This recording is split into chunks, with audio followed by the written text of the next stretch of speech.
Hey, what's going on, people? Your boy, man, Mike here with Atlanta Falcons news update. We're gonna get straight to it. No fluff. Gonna get to talking about what this means for Desmond Ridder, but let's get to the news updates real quick. The first thing that I have for you guys, and excuse me for that. Um, uh, you have obviously Taylor Heinicke has been named the starter for the week against the Arizona Cardinals. They will reevaluate at the bye. Um, Arthur Smith, also Drake London will return against Arizona, so that's some good news as far as that is concerned. Whether or not he'll be back, and Bijan Robinson, as far as Arthur Smith on Bijan Robinson, he said long journey. He's making a lot of impact away from the ball. Small things away from the ball can open things up. He said, specifically points out Juno Smith. Screen touchdown play as far as the design of the play and the impact as far as how he is making those subtle changes as far as they're concerned. But I think the biggest things that we want to focus on in this particular instance and what's going on, people. If you're already new to this particular channel, go ahead and hit that subscribe button, man. On the way to 10K.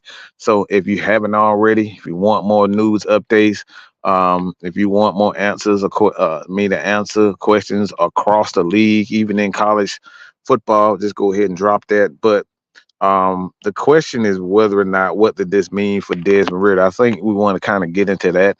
And he told you guys it's all about no fluff, no biased opinion. We're gonna get straight down to what is happening. And this is something that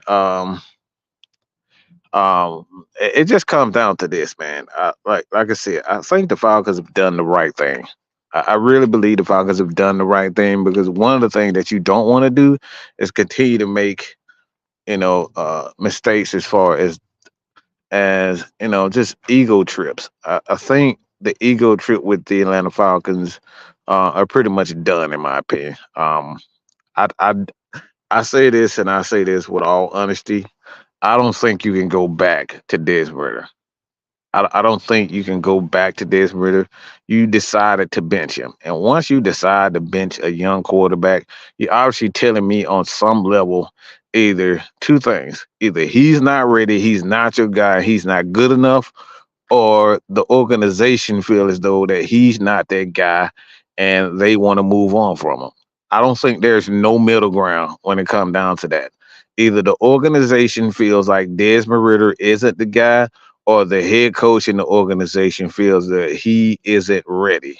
And there's no middle ground. I don't think you can go back and I don't think you can go back and look in this season or try to establish him as a quarterback of the future after you've benched him because all season long, and even this a couple of just a couple of interviews with even Pat McAfee. He went on those shows and said, Desmond Ridder is our quarterback. Desmond Ridder is our quarterback. Desmond Ridder is our quarterback. You said that all week long. You said that all season long. You said that all season long. That Desmond Ridder is that guy.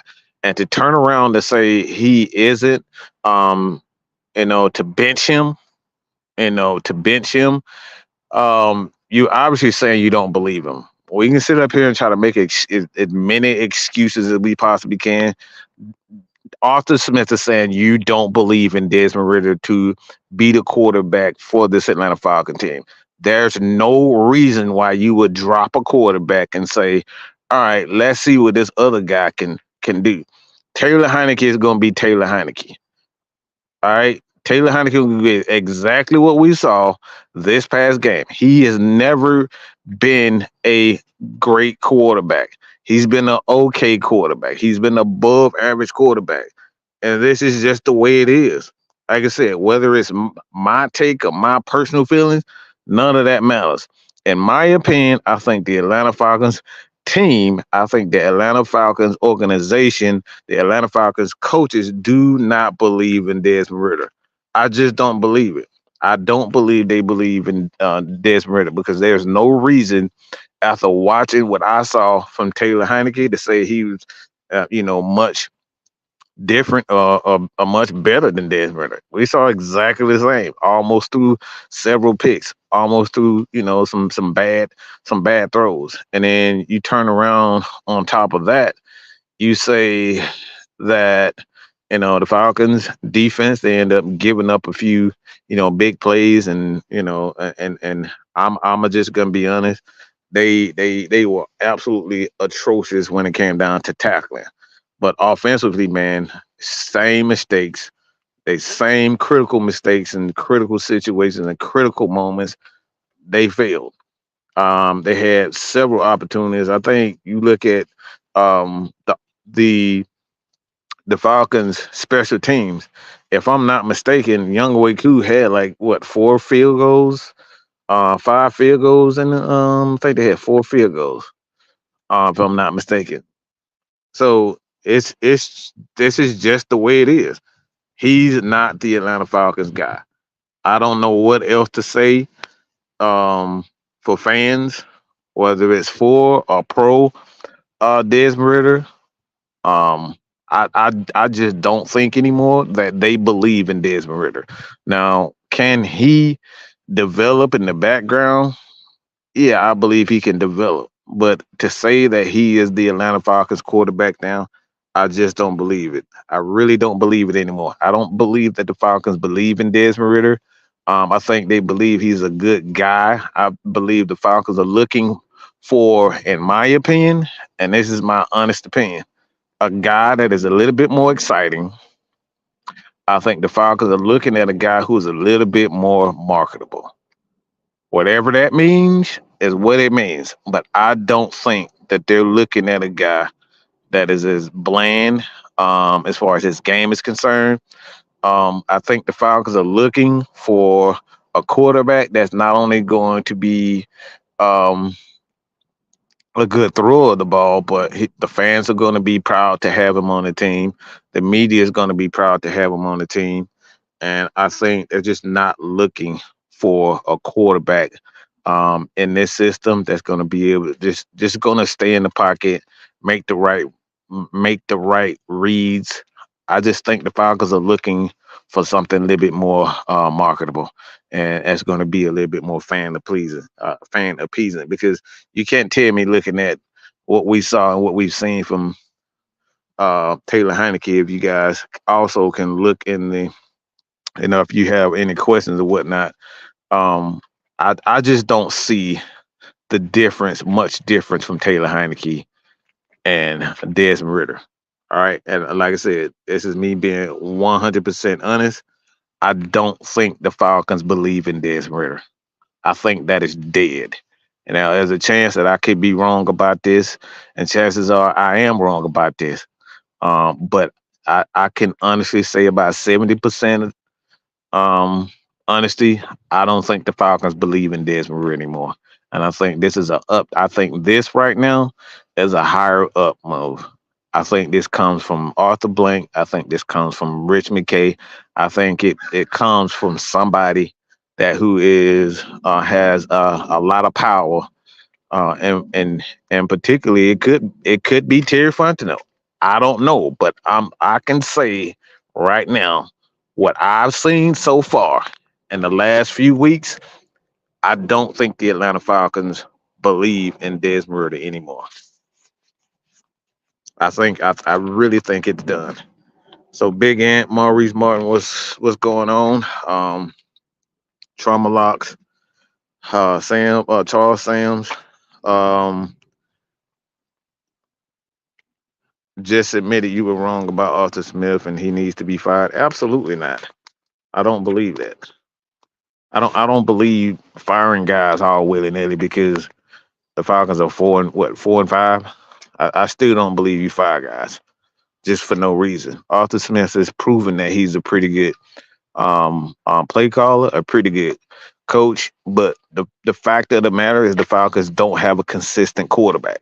The Falcons still have a lot of issues, and most of their issues has to do with these guys being young. All right, you can sit up here and say all this, but we can look at the Eagles, for example. Don't give me this shit about Arthur is a wrong guy. All right. Don't give me this shit about Arthur. Arthur is this guy. Like, my thing is if he is the guy, who is it?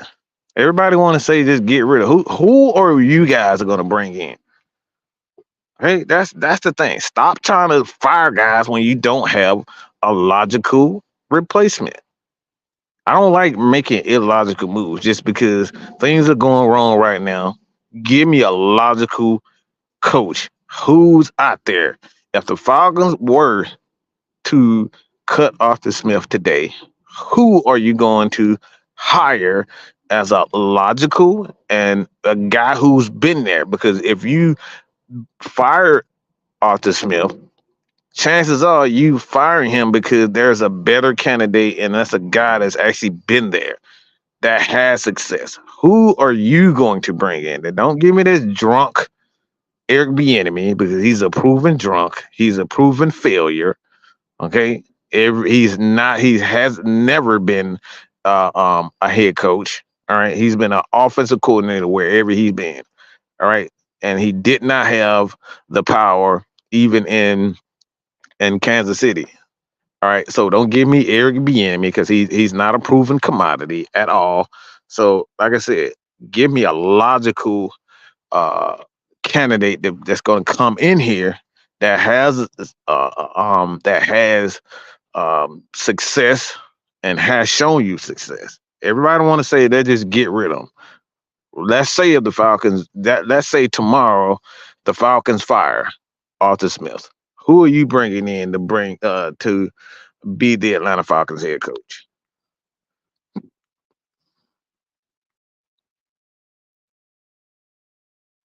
This man said Ben Johnson. This man said Ben Johnson. Let me say this again, y'all. This man said Ben Johnson. Ben Johnson. We gonna say Ben Johnson. And we gonna talk about Deion Sanders, who got 10 toes. He got like 8 toes now. He's a logical choice where he's still building his team. Deion Sanders has never been an NFL head coach, and he's in college right now. But we gonna hire Deion Sanders. Okay. Ben Johnson, who's 37 years old, we going right back to being young. Offensive coordinator with no success in he had absolutely no success in Detroit. We're gonna bring in Ben Johnson. You see what I'm saying? Like this is what we talk about. We're gonna trade another exploratory head coach in Arthur Smith for Ben Johnson, who's never even been a head coach himself. And he's an offensive coordinator for the Detroit Lions. And the Detroit Lions haven't shown you that they even get to the playoffs. And we're gonna bring him as our head coach. This is where the crack comes in, people. And Preston, don't say that coach in like what are we talking about? Who is that Michigan State? I guess you saying Michigan State. Arthur Blank is one who mandated we draft Ridder. No, that's not true. He didn't mandate. He's seeing something in him. He just need time to develop. No, that's not true. Arthur did. That was Arthur Smith. Because what they were doing at the time, the Falcons were in a position where they had to shed a lot of. Um, they tried to make the best out of what they had at that moment. So Arthur Blank didn't mandate that. He trusted the football guys to see what they can get in order to build the defense the proper way. The focus was always on balance. The focus was on being able to get back to relevancy as quick as possible because you had Matt Ryan, you had Julio Jones, and that was about 65 million plus, some other contracts, $65 million in dead cap. So they tried to make the best out of a situation. Well, they built their defense, they built certain players, but it's not something that Arthur Blank mandated. In my opinion, if Arthur was to mandate anything, he's not going to get a third rounder. If he wanted a quarterback, if he wanted a guy to represent the organization the right way, he would have got somebody with a little bit more notoriety. He would have got a quarterback with a little bit more physical skills than Desmond Ridder. Even though Desmond Ridder was a um he was scouted to be a first rounder, but he would have gotten a quarterback that had a little bit more of a resume as far as the skill set is concerned. So Arthur did not mandate it, but he trusted his guys to go out and try to get a quarterback not only that fit the system, but a guy that represented what they wanted the Atlanta Falcons quarterback position and a player to represent this Atlanta Falcons organization with. He just trusted those guys.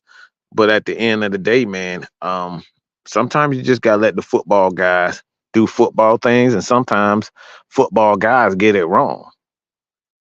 Sometimes because of guys, he has the physical tools, he has the skill set, and he just may not pan out. We've seen it time and time again. A lot of quarterbacks are drafted, but for whatever reason, these guys just never um, reach that potential. We're seeing that with Justin Fields right now in Chicago. He got all the physical tools to be able to be a solid quarterback and a good quarterback, but for whatever reason, he hasn't reached that ceiling. He hasn't reached that pinnacle. So it happens to a lot of quarterbacks. It happens for a lot of players. A lot of players never reach that potential. We've seen it with even Vic Beasley. Vic Beasley was another guy. We drafted him super high. But what happened to Vic Beasley? We end up, as far as him is concerned, those guys, Vic Beasley, he retired early. We thought he would be the next Von Miller. He had one good season and pretty much, died down from that. So look, everybody get it wrong. You know what I'm saying? Everybody get it wrong. I still believe that Desmond Ridder has the tools to be a starting quarterback in the league, but at this point in time, man, like it don't matter what I think. If Desmond Ridder wants to be a great quarterback, he has to get in the film room and he has to make what he sees in the film room come to life. All right, he has to make that come to life. We can sit up here and want this quarterback to be good or want that quarterback or be supportive of this guy and that guy. It don't matter. If that player wants to be great, he has to prove it. I can look at film and say, all right, Desmond Ridder can make those throws. Desmond Ridder can make this pass. I can look at film and say he's absolutely ass in these aspects of the game. Desmond Ridder has always had an issue with kind of selling the ball. The ball kind of get away from him at times. He throws a lot of high passes, bigger wide receivers as far as with him is concerned. They're better suited because the ball can get away from him. He tends to kind of put the balls in harm's way, and a lot of times he doesn't take care of the ball when he's a runner. Obviously, what we've seen with the fumbles and whatnot, those are the things that he has struggled with. He's had good, he had bad. But if Desmond Ridder want to go to the next level, if Desmond Ridder wants to be a starting quarterback in the NFL, then he has to get over those things. We can want him to get over that. We can, support him as I've done and what a lot of people have done, but it's up to him to want to be great. It ain't up. Arthur can choose him, but if Desmond ain't doing it, that's on Des. But I just think at this point in time, and like I said before, that I don't. It don't matter what Arthur says at this point when it comes down to Desmond Ridder. They don't believe in Desmond Ridder as the guy right now, or they don't believe in Desmond Ridder at all. That's my honest assessment with Desmond Ridder. It's either they don't believe in Desmond Ridder at all, or they don't believe in Desmond Ridder right now. But even look, even Jay, like head coach candidates don't pop up. You still have to look which guy out there do you guys want? Knock Andrew Raiders. Raiders. Brian Callahan, we got I like Cincinnati. I mean, he's not really the offensive play call over there. The head coach is. That's another thing. Like this, we're getting the exact same thing from Cincinnati if we hire him. That's the same thing. He doesn't really even call the plays over there. Their head coach is really the guy that's the brains and the operations around that passing game. Now Callahan is a pretty good good offensive coordinator, but he's not the guy that calls the plays.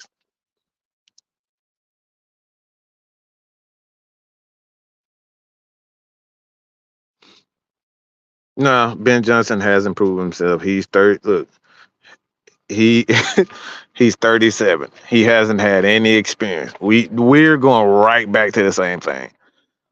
He's an offensive coordinator for the Detroit Lions, and the Detroit Lions offense has been what? When have they be? Let's be real. When have the Detroit Lions offense has been good? Rex Ryan or Kirby Smart. I like the only way I see Kirby Smart coming to the NFL if he wins this year, and then probably win. Decide he wants a little bit more of a challenge, which I doubt because if Kirby Smart comes, he has to have his players. So I doubt he comes to the NFL. Rex Ryan is someone that I've always had my own. I think, if Rex Ryan wanted to become a coach or get back into coaching, I think he'd be the prized possession for the Atlanta Falcons because not only has Arthur always wanted Rex Ryan, but Rex Ryan wanted to become a Falcons coach. He wanted to come to Atlanta, but the Falcons decided that he was a little bit more too controversial, and they hired Dan Quinn. So, appreciate the Fred Butts for the $2 donation, but I like my thing is I don't mind a young head coach, but if you're gonna bring in a young head coach, he better have a guy with experience. And that's one thing with Kyle Shanahan. When we brought Kyle Shanahan in, he had a staff that was already put together, and a lot of those guys had experience behind him. So I don't have a problem with young quarterbacks, young coaches. I have a problem with a young coach that doesn't have an experience or doesn't have experience behind him to help him make those necessary adjustments in game. Um, Ryan Nelson is not ready. He's self-admitted that. I mean, this is the first time he's called plays defensively. So I don't think Ryan Nelson is that guy. If the Falcons were to go to Ryan Nelson, they would have to bring in offensive coordinator, with the caliber of, or the resume of a Arthur Smith, that has shown that he can call plays. A resume of a Kyle Shanahan. He has to come and have experience if he was going to be the Atlanta Falcons. If Ryan Nielsen was to be the Falcons head coach, they would have to bring in an offensive coordinator to essentially take over this Falcons offense, while Ryan Nielsen be the head coach. So I like I said, I don't think Ryan Nielsen is the answer to it. He doesn't have a lot of experience. And I just don't believe that um, bringing in a defensive mind coach, especially for this particular team and the weapons that we have, is the best thing to do. The Falcons have to bring in a coach that knows what he's doing and has had experience. And it's just like I said, this is just not true. Arthur is a very good coach. The problem is you're young.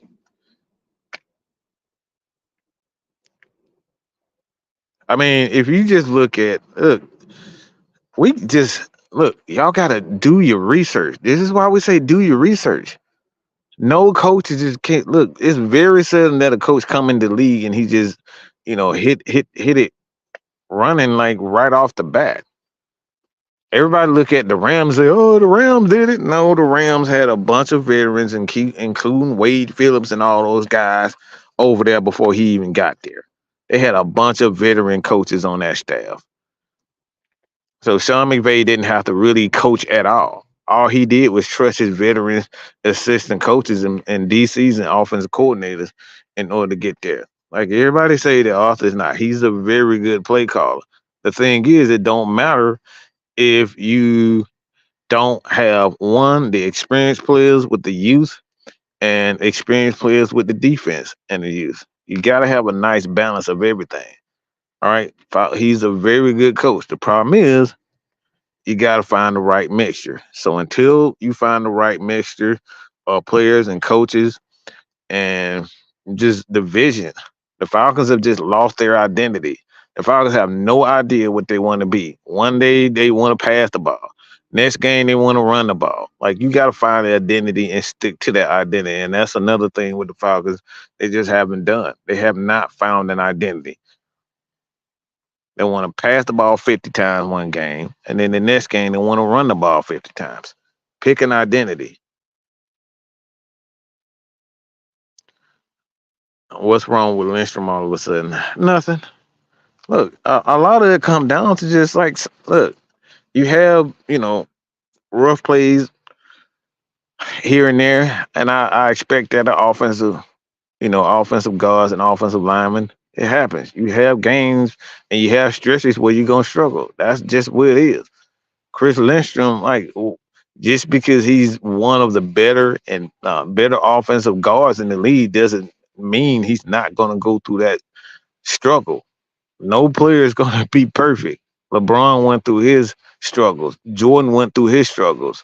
Steph went through his struggles. Bird went through his struggles. Joe Montana went through his struggles. Tom Brady went through his struggles.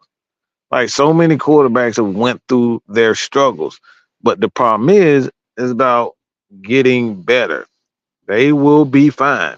But when you have a piece of trash, excuse me, next to him, and I don't know what the hell PFF was thinking, talking about he was at 82.3. That dude is complete garbage. Okay. Was he a little bit better this game? Probably so, compared to other games, but Drew Dalman has been a mess. The center is a vital part of this offense. And when you get inconsistent play from your center, everybody else is going to struggle because they have to overcompensate for what he lacks. A lot of times, Chris Lindstrom is trying to help Drew Dalman out because he's getting destroyed by nose tackles. So he will be fine. But everybody's talking about, look, y'all want him to fix it, but this shit ain't going to be fixed overnight. I don't know. Look, if you, my thing is, why we want a quick fix? Why do you guys expect a quick fix?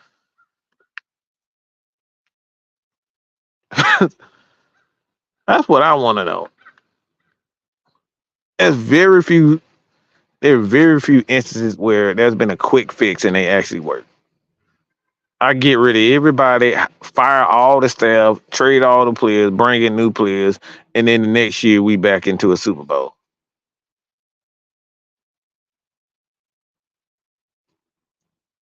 Doesn't happen.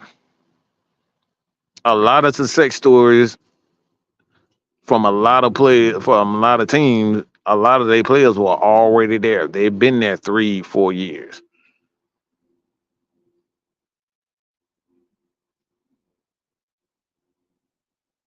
Sometimes you just got to be patient. And a lot of people just don't want to be patient. So y'all want to sit up and say, "I just want to win. I don't want to fire, but I'm tired of losing." No, he need to get it. He need to fix it right now. It's not always the answer. Look, Ben Johnson is with a team that has a good defense. All right. And that let's keep that real. The Detroit Lions offense really just got good the last year or so. All right. We got to stop looking at these. We got to look at the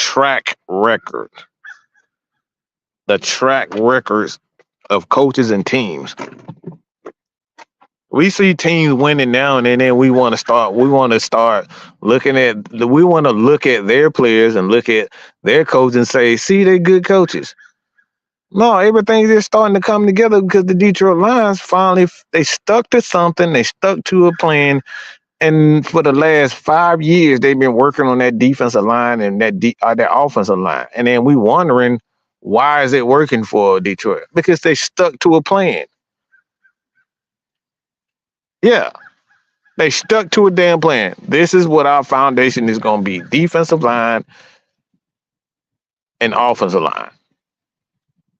They defensive line has been like they've been focused on defensive line ever since they drafted Ndamukong Suh.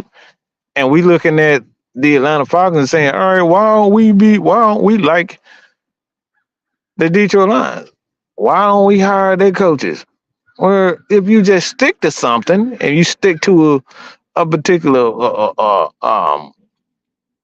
if you stick to a philosophy, you'll be good. But people don't realize Detroit Lions been working on that defensive line for the last 10 years.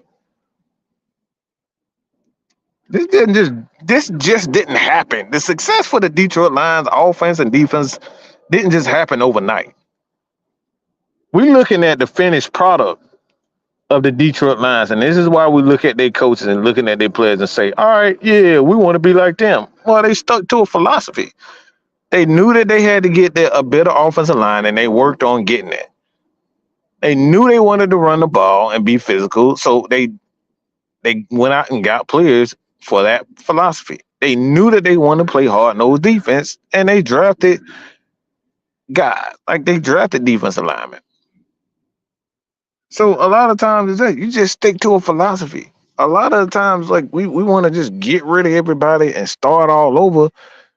But the Falcons' problem right now, we don't know if we want to run the damn ball or pass the ball 50 times. Every game is something different. And I'm not disregarding Ben Johnson as a possible good coach, but you got to look at it. Will Ben Johnson be the same coach if that defense wasn't playing as well? I mean, the offense for the Detroit Lions have been up and down, even with Jared Goff at the helm. Jared Goff played pretty bad when he wasn't that great when he first got there. But now he has that balance with a running game and a solid defense. You're starting to see Jared Goff, but he like to say Jared Goff is just this damn good quarterback is just not true.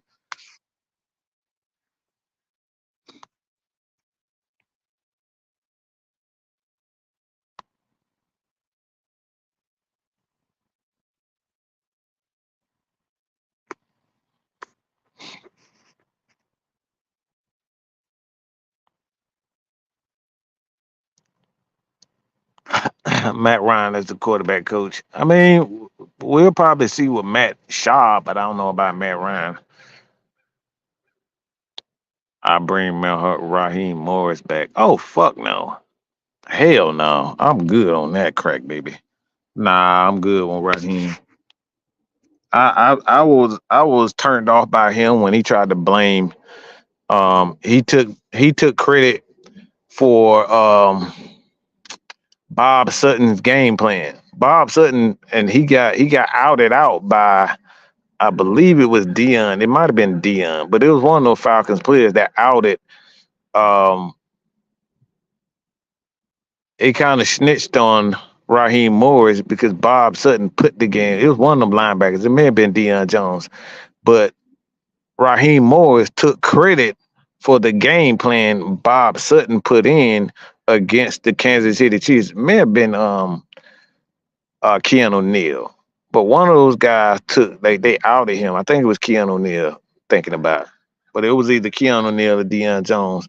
But he took credit for the game plan Bob Sutton put together against the Kansas City Chiefs. So I've never been a fan of Raheem Morris, man.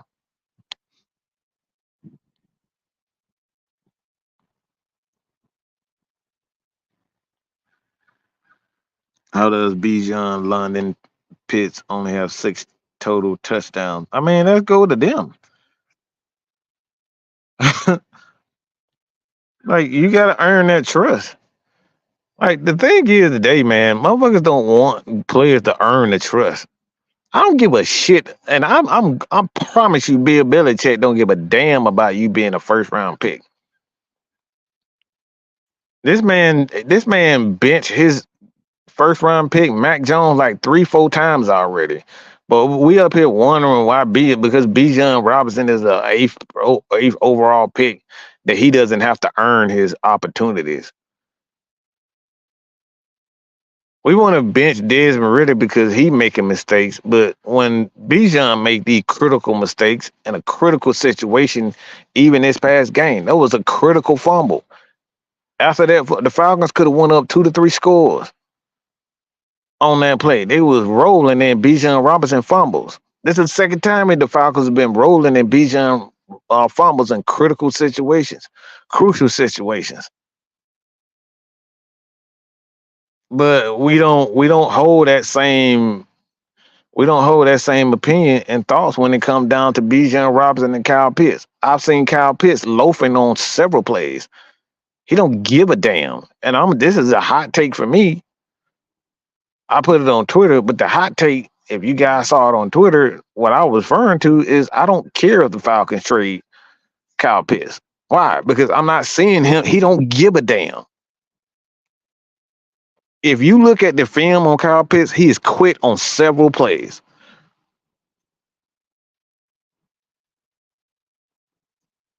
I don't care if the Falcons trade him because I'm not seeing the effort. I'm not seeing Kyle Pitts look like he wants it. I don't look when I see Kyle Pitts on the field. The only time he look like he's hustling if he got the ball in his hands.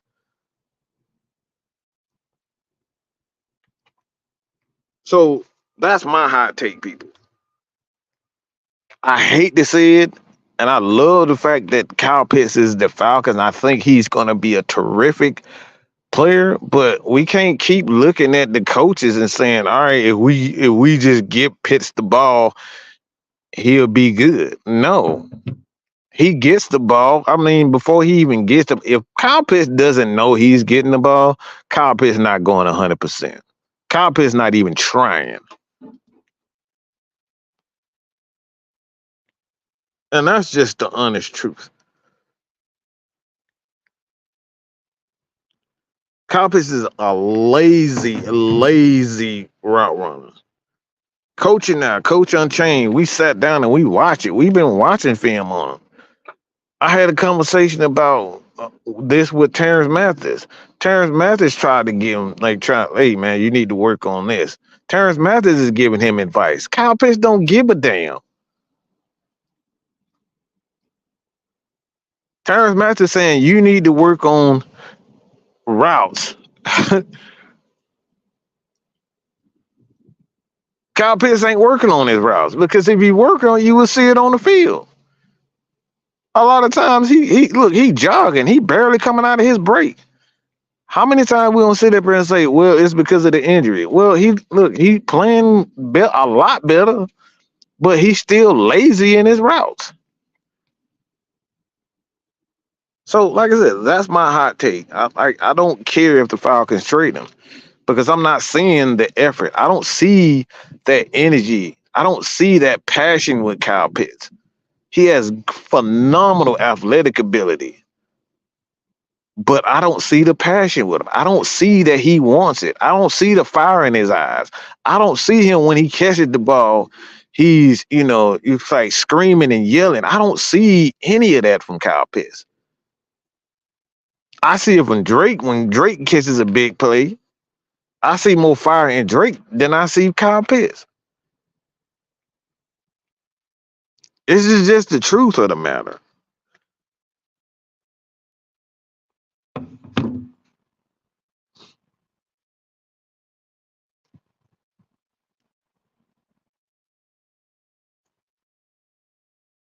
So, like I said, man, like I said,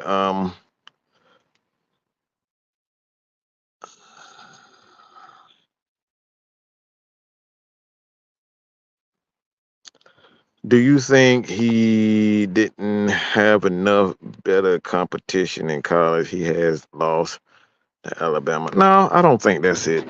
Like some look competition. We've seen guys like Josh Allen go to like poor and small schools.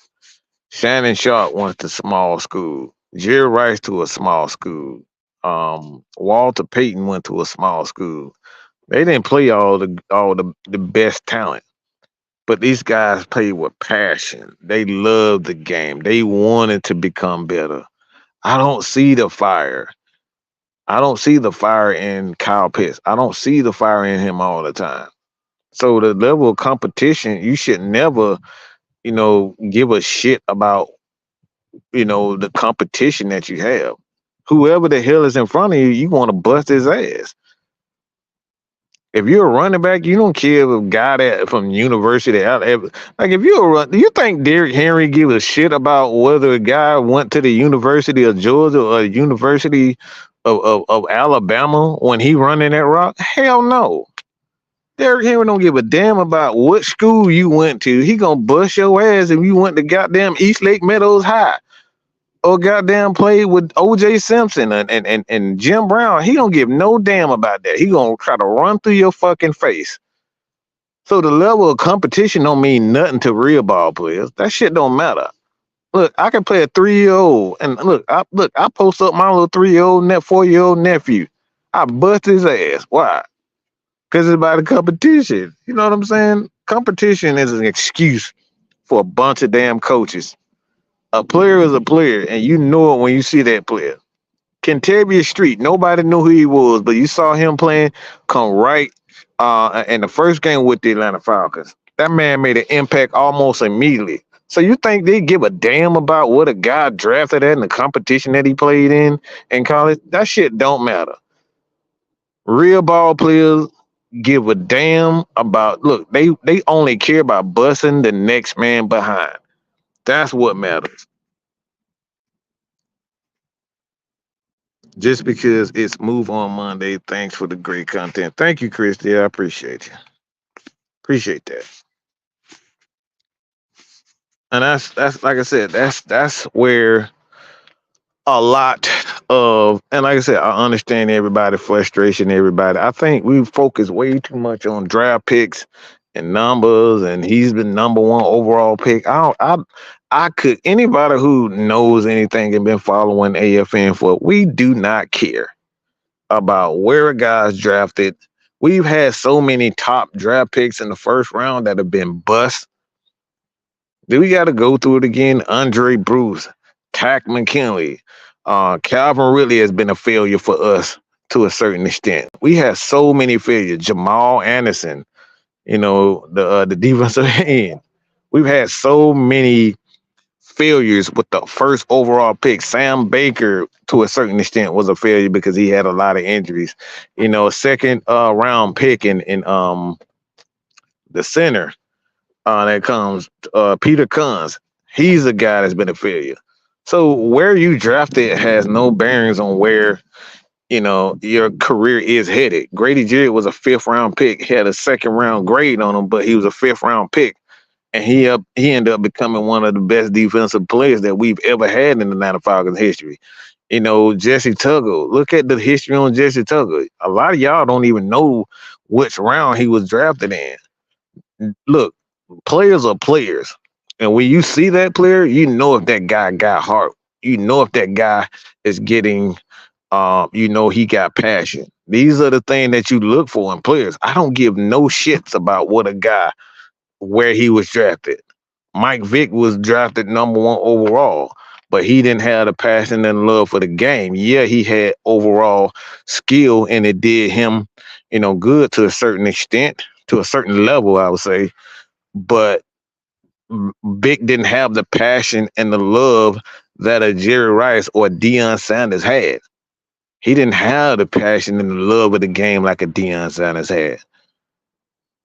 Yeah, he was number one overall, but he didn't love the game like a lot of guys do. And that's where I think right now, especially because a guy's drafted in the first round or he's the fourth round or fourth overall pick, that we should just give him an automatic pass. And we should give him more passes. We give Kyle Pitts way too many passes. Why? Because he's a fourth overall pick. It's been several times that he blew blocks. He blew us. He's blown a lot of blocks. Bijan Robinson fumbling the ball in key situations, crucial situations, and dropping passes. Like he's not even looking for the ball, and the ball hitting him in the back of the head. He's dropping like I said. Bijan has not been perfect. Kyle Pitts has not been perfect. I just want to see the passion in these guys. And like I said, for me, I'm just not seeing the passion. I don't see a lot of these draft picks have the passion.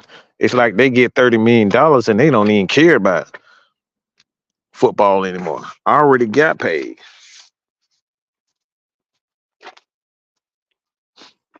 And that this right here is a good take. Lindstrom got paid, but he's been, I want to say average, but he hasn't played to the level that we expect him to pay.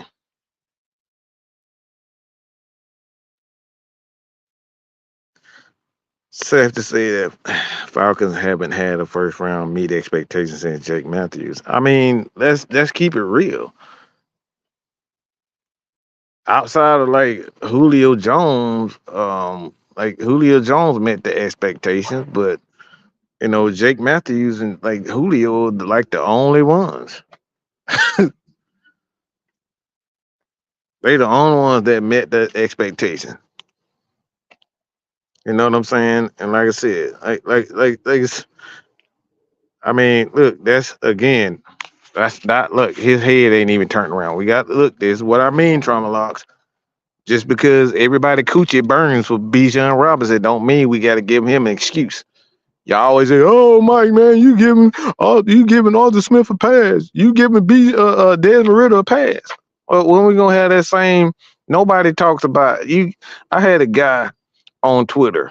This guy is privileged with the same information, if not more connections to great players and great journalists.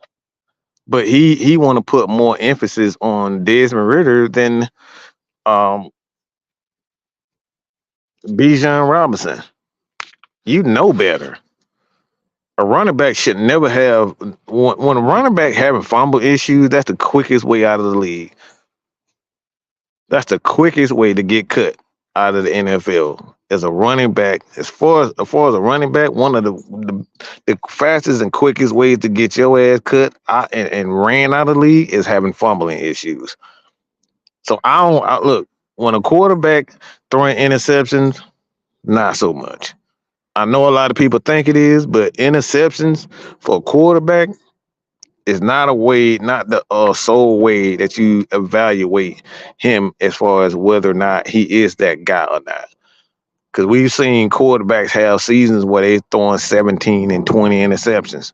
Matt Ryan, I think his high was like 17 interceptions in a year. But he was still in there. He got better. But just because a quarterback is throwing interceptions, don't mean he need to be out of the league. Like, let's be real about this. Peyton Manning threw damn near 30 interceptions in the league in his first year.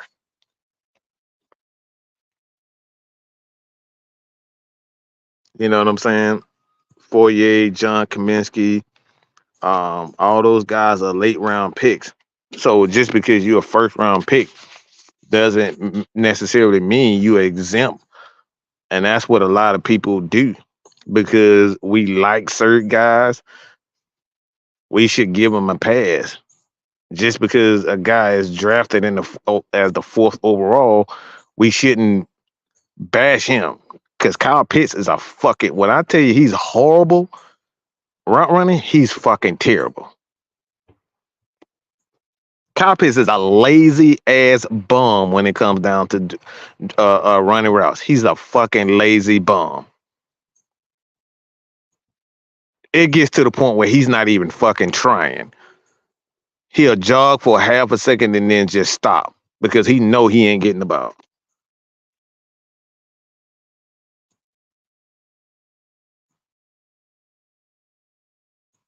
Fumbling for a running back is a major issue. It's like telling Stevie Wonder to run for a touchdown. Motherfucker ain't got no eyes. A running back that has fumbling issues is like a blind motherfucker running running for a touchdown. He can't even see where it's at. So before you even get started, no running back that high should be having fumbling issues. The end.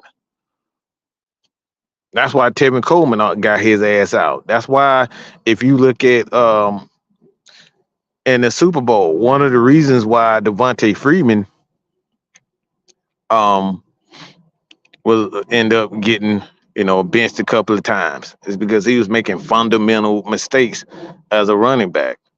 And one of those fundamental mistakes cost us the Super Bowl. All he had to do was pick up one blitz.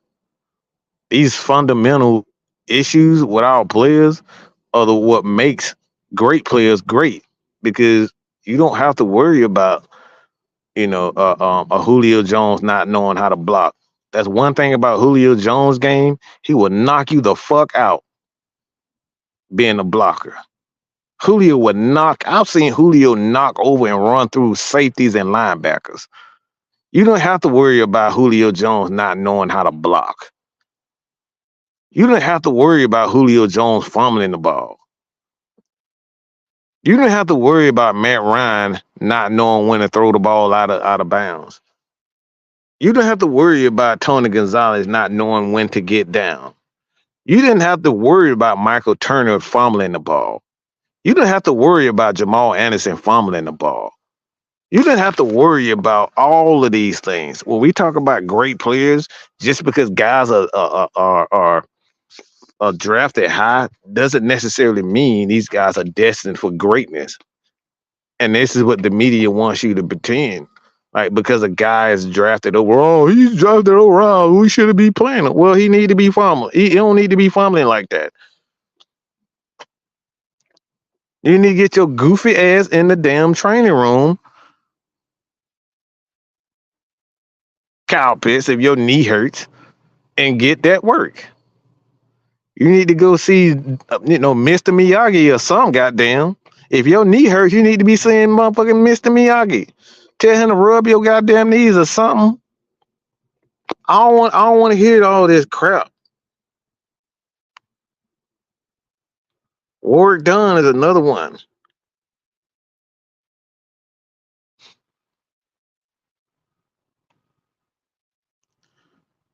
When you said a couple years ago, when people were hating on Matt Ryan, you said when he gone, we gonna miss him, and we do. You know what I'm saying? The thing is, like I said, Matt Ryan, about his game, bro. Like, a lot of people don't know, Matt Ryan was an exceptional athlete. He was headed to Georgia Tech to run a triple option. A lot of people don't know that. This dude was an amazing athlete. I'm talking about a top-notch athlete. Run, throw, play basketball. Like, Matt Ryan is, look, just do your research on Matt Ryan. This dude was a top athlete until he hurt his knee. He hurt his knee, Georgia Tech declined, and he ended up going to Boston College. But he was going to Georgia Tech to run that triple option because he was an amazing athlete. So when he got hurt, he had to completely change his game and go a little bit more fundamental. He had to learn the fundamentals of the game. So this is why I say with Desmond Ridder and Kyle Pitts and even Bijan Robinson, just because you're struggling right now doesn't mean you're going to stay that way. But if you want to get to the next level, if you want to overcome those obstacles, you got to get smarter you got to get better with these fundamentals. We saw Roddy White get back into that lab. We saw Roddy White learn from a guy like Joe Horn, who took him under his wing and have him become one of the greatest, if not the greatest, Falcons wide receiver in history of this franchise. Roddy got back into the lab when he was a massive failure at wide receiver. He got back into the lab. So all these damn excuses. Oh, he only got 2 fumbles. Get the fuck out of here.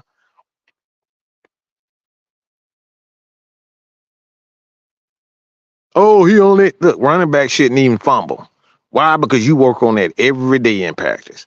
No running back should be fumbling. I don't give a damn. Look, no, even a running back could tell you I shouldn't fumble. Why? Because they work on that every damn day. I don't want to, oh, he's only 2 times. A running back could tell you, AP, AP, Adrian Peterson will tell you he should never fumble. Any great running back should, hey, that shit shouldn't have happened. If you interview Bijan Robinson right now, Bijan Robinson, there, he'll say with a straight face, I fucked it up. I messed up. I messed this up. This is a big deal because he knows that's what a running back should do. No wide receiver would be glad or be happy or say, oh, it's only 1 drop. Chill out. Only the fans of these players say that. You think Jerry Rice would be happy or he's saying, oh man, why you going? Why you tripping, Joe Montana? I only draw 1 pass. You'll never see no damn wide receiver saying that. They hold themselves to a higher standard because they know they are great. But as fans, we don't hold them to that higher standard. Why? Because they number 4 overall picks. They get the pass because they number 4 overall picks. Or they number 8 overall picks. Oh man, don't worry about it. It's only 1 fumble, Bijan. The next game, oh man, don't worry about it. It's only 2 fumbles. No running back will say themselves that they proud of fumbling. No, it ain't about writing them off. No running back should be fumbling. I don't want to hear it. Look, I don't want to hear excuses because you never hear a running back saying if a running back saying if you hear Bijan Robinson say, "Hey man, why y'all tripping? There's only 1 fumble." You'll never hear a running back say that. So why should I listen to you and say stuff like that? And I already hear you say stuff like that. I already know what y'all thinking. Mike, but you said that about Desmond Ridder. He's only a young rookie. Yeah, he's a rookie. But Desmond Ridder's he's beating himself up because he's making no mistakes. See, players hold themselves to a higher standard. Coaches hold these guys to even higher standard.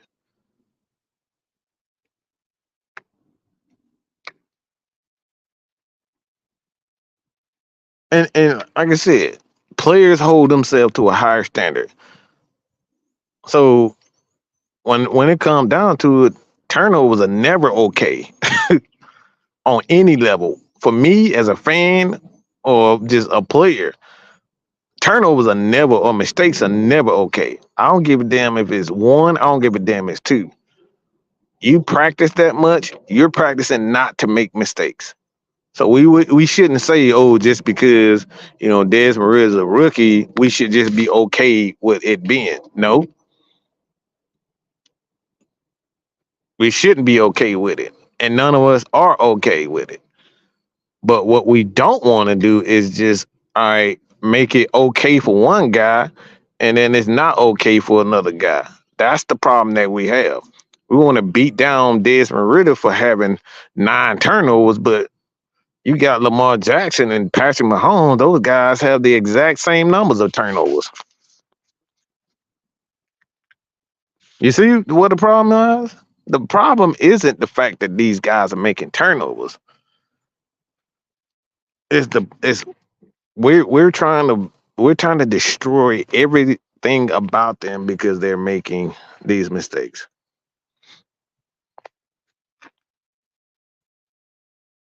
So everybody, like I said, I'm gonna record our fumble. I'm gonna call. I'm gonna record one of these days. I'm gonna record our live our games. Like I'm gonna record our games, and you're gonna hear how crazy and insane all of us are gonna be.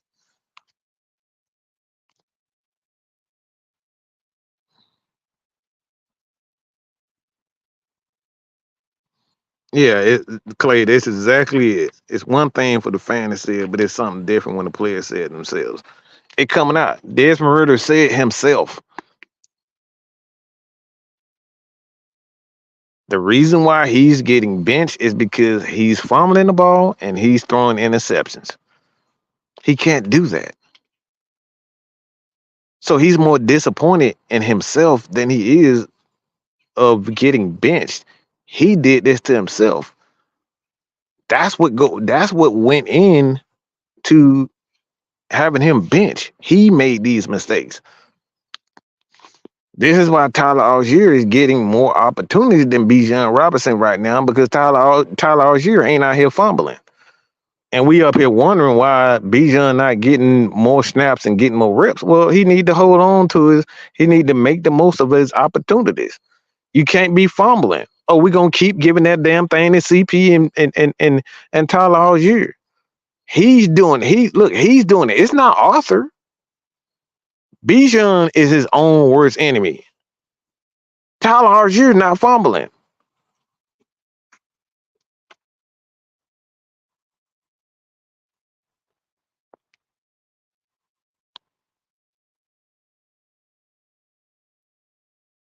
Three turnovers and three consecutive snaps. Like that's the again. It's like I said, a lot of these issues with the players is like I said, our own only concern when it comes down to you know when it comes down to the players and all these things, we got to keep that same energy with everybody. Because if a player himself, if you look at that interview and you look at Bijan Robinson eyes, he's embarrassed. He's not embarrassed because he lost. He's embarrassed because he was the reason why they lost. He's the reason why they lost. The same thing with Desmond Ridder. Desmond Ridder literally cost us about what two a good game or two. I say a game or two. That fumble in the end zone with Tampa Bay almost cost us that game. A couple of interceptions, fumbles. We could have easily won that game in Detroit too. But critical fumbles and mistakes in that game. Like a lot of this stuff is on the players.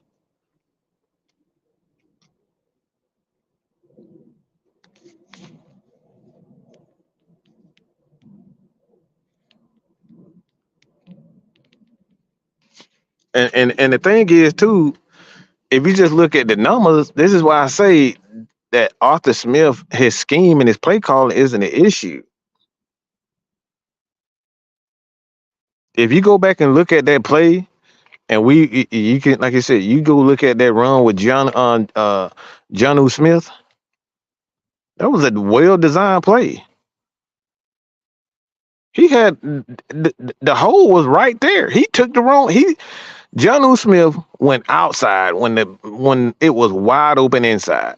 That was a brilliant play. It was open. Jake Matthews and the wide receiver end up they created a nice seal, but John took the wrong hole. It was a well played design. It was a well designed play. But he went outside instead of going. If he goes inside, he walks in for a touchdown. But John went outside. All he had to do was turn it inside. It's wide open. These are the things we're talking about. This is why I say a lot of this stuff is not play design, it's execution. A lot of these guys are not using their eyes and they're not using their vision, and they're out there thinking too much.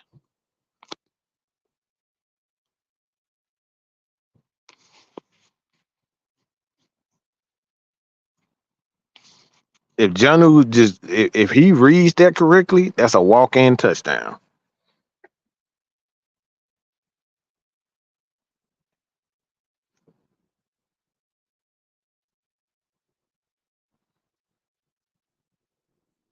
Mm-hmm. Like I said, you go back and watch everybody, and please do me a favor. Hit me up on Twitter or hit me up on Instagram at Mad Mike Sports. When you look at that play with Jonnu Smith, you will see it for yourself. If Jonnu turns that up and he's paying attention, it's a walk-in touchdown. And this is what I'm saying about like play design. It comes down to execution. Because if Jonnu if he keeps the ball and he turns it up instead of trying to turn it outside, That's a walk-in touchdown. They had a wide gap.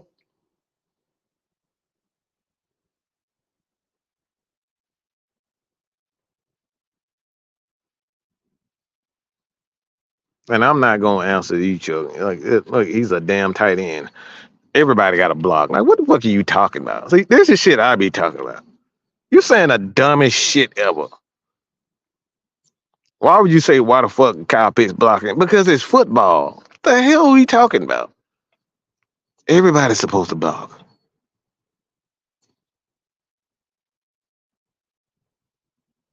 Am I wrong, people? Oh, wide receivers and tight ends and running backs supposed to block?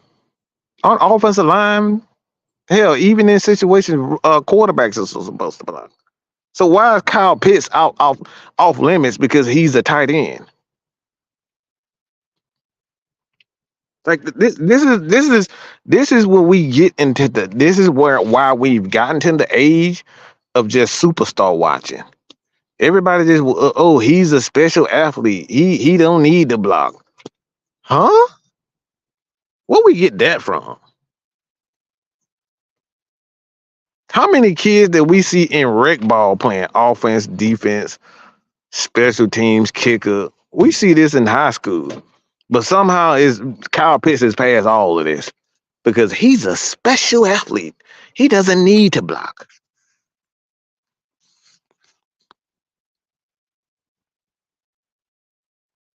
Like this, again, why is Kyle Pitts exempt from blocking? Because he's Kyle Pitts and he's a number 4 overall. He shouldn't be blocking. I've seen Tom Brady put his fucking body up and his old frail ass body online trying to make a block. Hell, he tried to go out for a goddamn pass. But somehow it's past Kyle Pitts to block. You see what the mentality of today's football fan is? We saying now, say why is Kyle Pitts blocking? That's what he's supposed to do if he's a football player. We have special teams where wide receivers and cornerbacks and running backs are playing on special teams and they have to learn how to tackle. Why? Because they're football players. For whatever reason, because guys are number 8 overall pick, he shouldn't know anything about the fundamentals. He shouldn't learn how like do we ever say to have this question ever came across y'all mind about Devin Hester? Y'all say why because he's fast. Why is he returning kicks? Yeah, because he's a football player. You ever say to yourself, why Dante Hall, the great chief, why is he returning kicks? Why? Because he's good at it. He worked at it. He's a football player. And football players get in where they fit in. So to say that Kyle Pitts shouldn't be blocking is just absolute foolishness.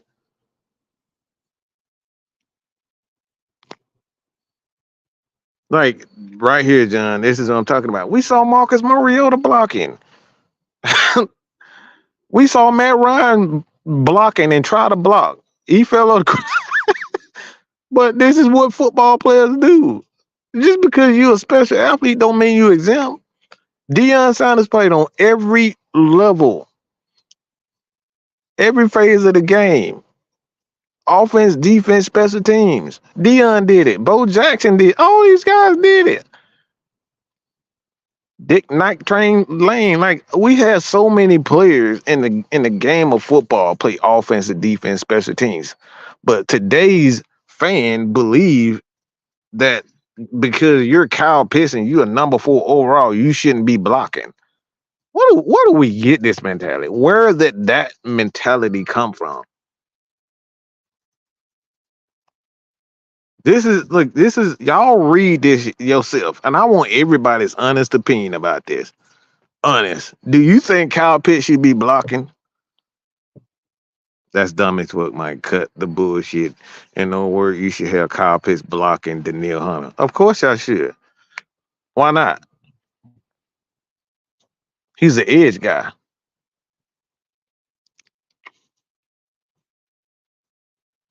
I saw Shannon Sharp do it.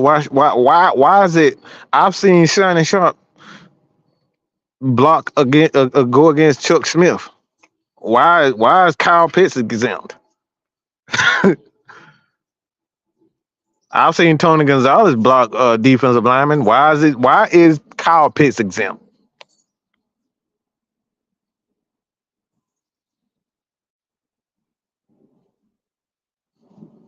You see what I'm saying? See, this is where the new school mentality of football fans, they have no idea what they're saying.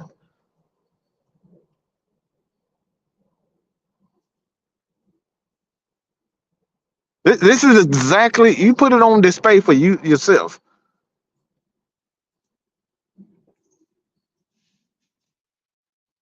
Okay, why are you still talking about Pitts blocking when that's 1,000 more questions you describe the action? Because what we do here, we teach people to actually use their brains. And Mr. Summer here, Nod, what the fuck question you got? You got a question? Or you just here to talk shit? What question do you want, Summer here, Nard?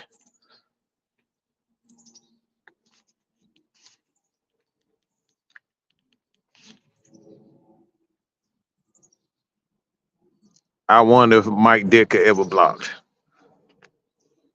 Come on, Summer Hill, Nard. Give me a question. Give me a question. Since you don't like to talk about blocking,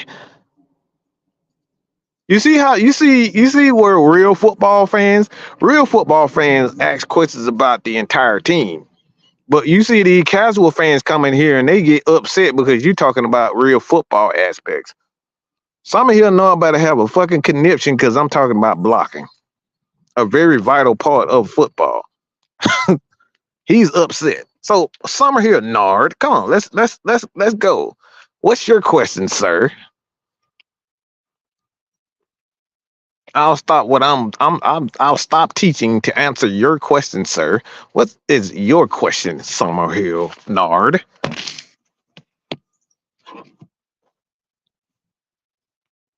Come on, Summer Hill, Nard. Come on, Nard. Let's go, Nard. What's the question, sir?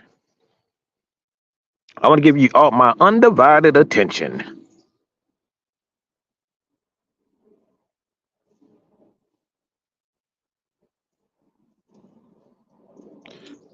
Thank you. I appreciate this question.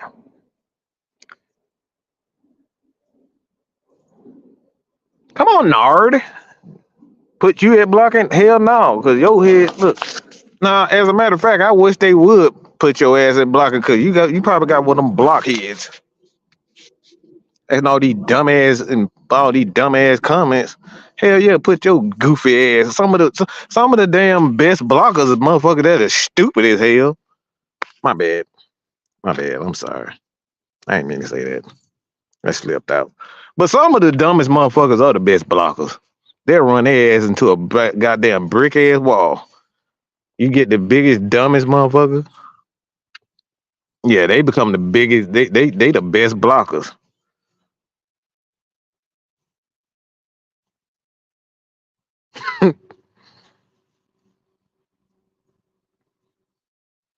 George Kittle, Chris B, what's going on? That right there, like, bro, blocking is a vital part of this football. Like, that's one of the most underrated aspects.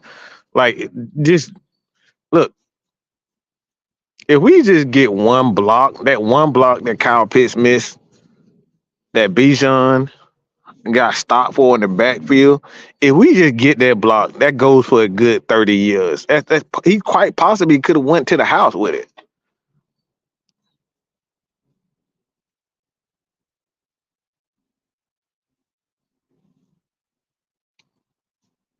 Oh my God. This man said the coach not hood enough. Oh my Jesus. All right, somebody else say something smart because Nard gave me a headache. Somebody say something quick. I need somebody to say something smart. Somebody say something smart. Please say something smart.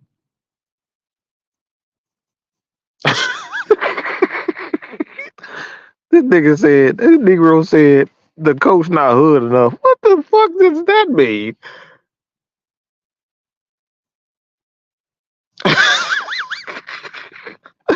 The coach not hood enough. What?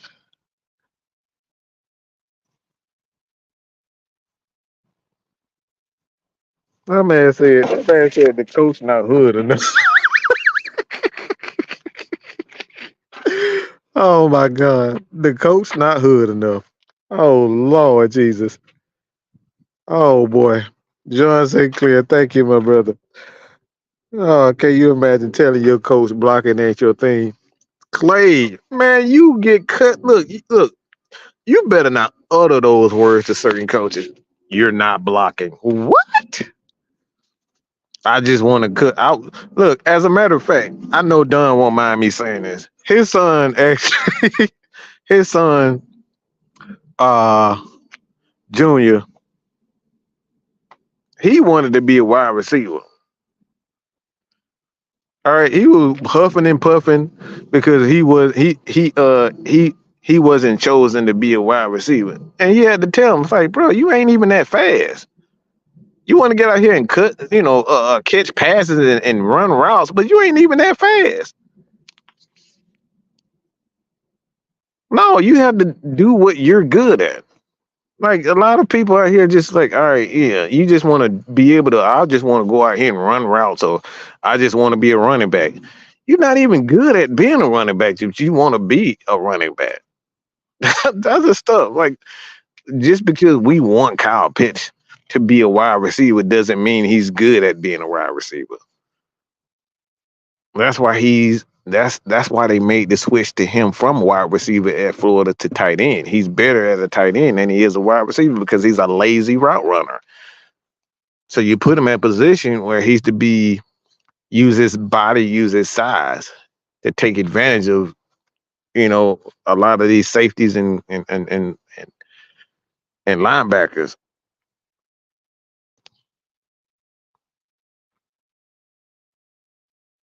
But thank you, John, for the 199. What do we? What do our dogs on the team like Vic Deion Sanders? The whole hood seeing.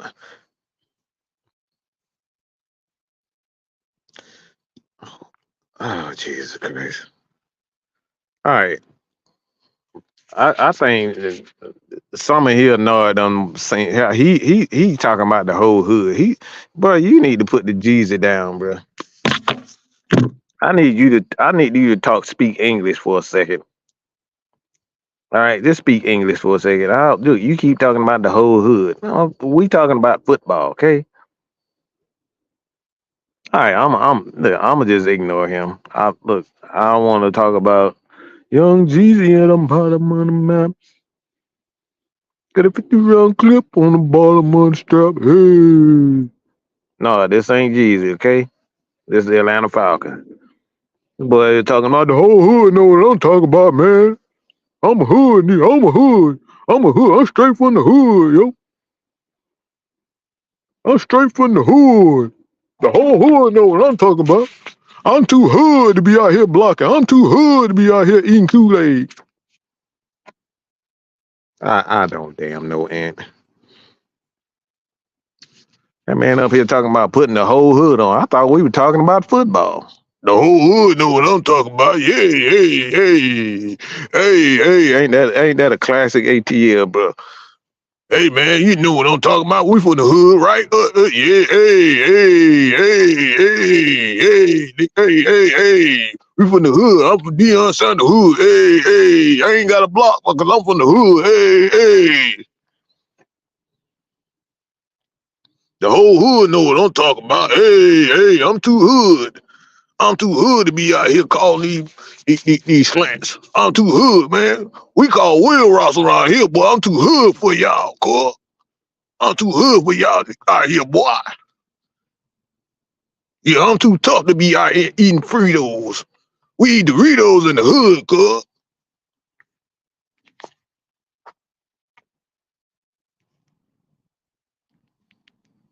Our number one receiver in high school told my coach he doesn't prefer to block. He sat on the bench the rest of the right.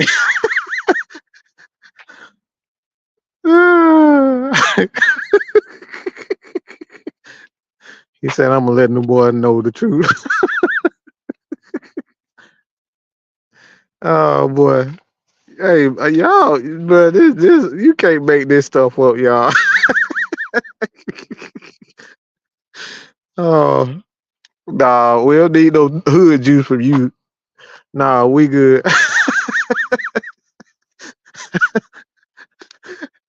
Billy, I like Doritos that make me gangster. Hey, I look, I can't. Real street niggas beat down the block, not the block. Oh boy, I look, I can't. Oh my god, look, everybody has to learn. Ah, I'm too hood to kick the field goal like young Wake.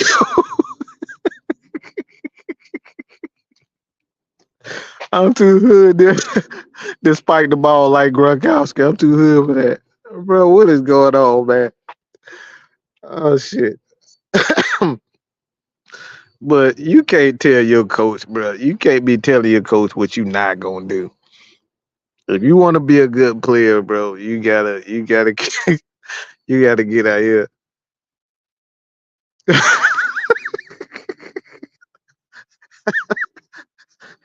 I don't want to block because I'm from the block. Oh, hey man, like I said, it's all good. Hey, we gonna check us out um later tonight. The originators, Don is going to be at the event with Terrence Mathis tonight. Him and OG Sam. Obviously, we're gonna have some pictures to sit down. Have an opportunity to sit down with a few legends out there, and like I said, I appreciate everybody, man. Like I said, we talk a lot of crap over here, and if you ain't built like that, you get your feelings hurt real quick.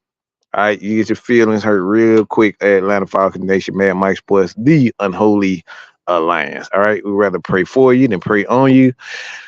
With that being said, Summer Hill, Chuck, all y'all, man. But I do believe that you do need to smoke before every game. Because they will give you a heart attack. These damn Falcons will give you a heart attack. I think we all can agree with that. But it's gonna get better, man. It's getting better. The Falcons are becoming. And actually, if you look at this regime, man, Arthur Smith has just reinvigorated this, this Falcons franchise because Sam and a lot of people know this team is known for losing, but under his tutelage and under his control, Arthur Smith, Arthur Blank, his Falcons teams have won more games than they lost. We just all are searching for that first Lombardi, and like I said, we're gonna get there, but we got to do it the right way. We can't keep on trying to, trade all our picks for that one special player. We got to build it the right way. And with that being said, That's all I got to say about that, man. But again, check us out later tonight, um, 8 o'clock, right here in Mad Mike Sports. We truly appreciate everybody for joining this live show. OG Sam, OG Chauncey, Big Ant, all the AFN, the conglomerate, everybody who's the Falcon content creator. Look, it's gonna get better, man. Like, trust me, it's going to get better. It's a lot better than what we realize. The Falcons are ahead of schedule. They right on schedule when it come down to the development of this player. And a lot of times you don't see the development with the record. But this Falcons team is better. They're a lot better. The development. It's a lot of guys that we have yet to see. We haven't seen a lot of educated. We haven't seen a lot of um Deji. We haven't seen a lot of D'Angelo Malone. We haven't seen a lot of Troy Anderson. We haven't seen a lot of players. So the development of this team is working. But if we're going to jump off a cliff and cut everybody because they're not, progressing at the pace that we want, we'll never become a better team. We'll never become a better team. We'll never get that Super Bowl given up because we're not getting it fast enough. So with that being said, like I said, shake continue to check your boy out, man. I appreciate that. Y'all enjoy the conversation and y'all enjoy what we do over here. Hit that subscribe button. All right. Some of y'all, y'all join our live show, but y'all haven't hit that subscribe button. That subscribe button means a lot to us. Help us get to this 10K. Gotta get to this 10K. So if y'all could do me a favor and do that, check to see if you actually subscribe. And then if people forget, our post game shows are now on the two E's, the Heavy Hitters live channel. All Matt Mike, K Styles, six man K Styles, and Jew Talk Sports. We do our post game shows on the Heavy Hitters live channel. All right, so head over there. The Heavy Hitters, THEE, Heavy Hitters live. All right, that's where our live post game shows are. All right, so appreciate everybody for joining me. That's all. I appreciate that. Jason Hill, Chuck, Ghost Pepper, every, everybody, Summer Hill Nod. All right, it's all love. We just like to talk a lot of crap. If you like talking crap, this is the channel for you. Like I said, this channel is not for the weak. AFN is not for the weak. We like to talk some good old fashioned crap talk. If you like it, you love it, hit that subscribe button. All right. That's all I got to say about that. And your boy, man, Mike is out of here. Peace.